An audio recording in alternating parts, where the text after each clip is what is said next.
Hello and welcome back to the Embrace the Mud podcast. Today we are going to explore this idea that you have to be fully healed before you can have and enjoy a healthy relationship. And I'm here to tell you that that is not true.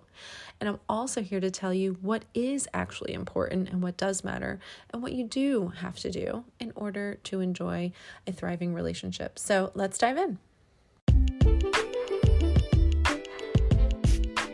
You are listening to the Embrace the Mud podcast, where we discuss all things related to healthy, joyful, and life-giving relationships.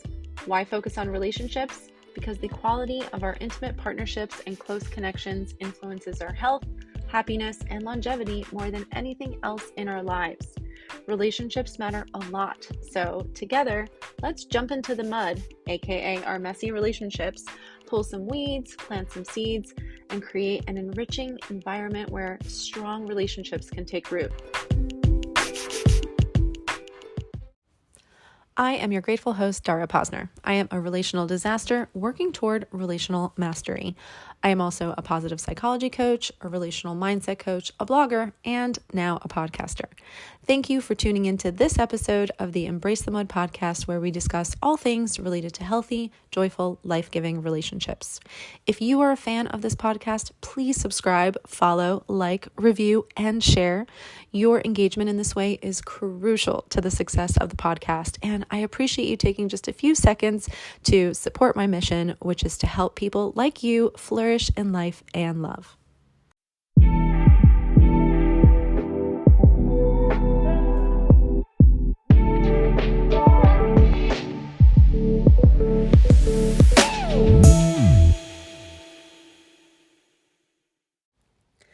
The idea that you must be completely healed before entering a relationship is a common misconception.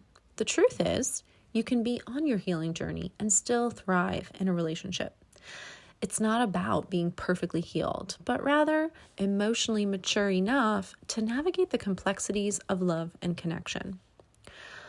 What does being healed enough look like, or being healthy enough look like?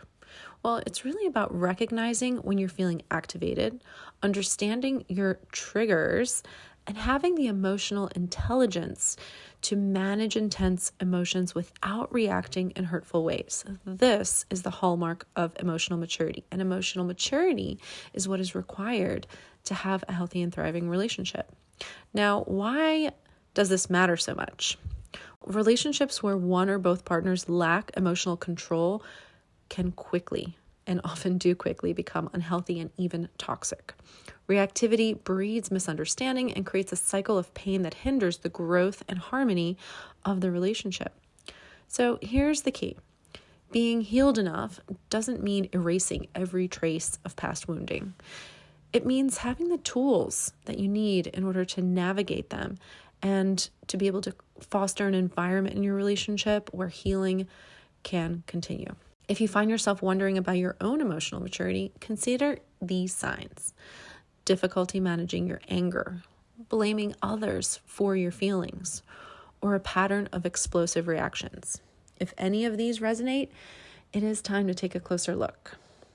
But here's the good news. Emotional maturity is a skill that can be developed. It involves self-awareness, self-care, self-regulation, and effective communication. By investing in your emotional growth, you pave the way for a healthier, more fulfilling relationship for both you and your partner.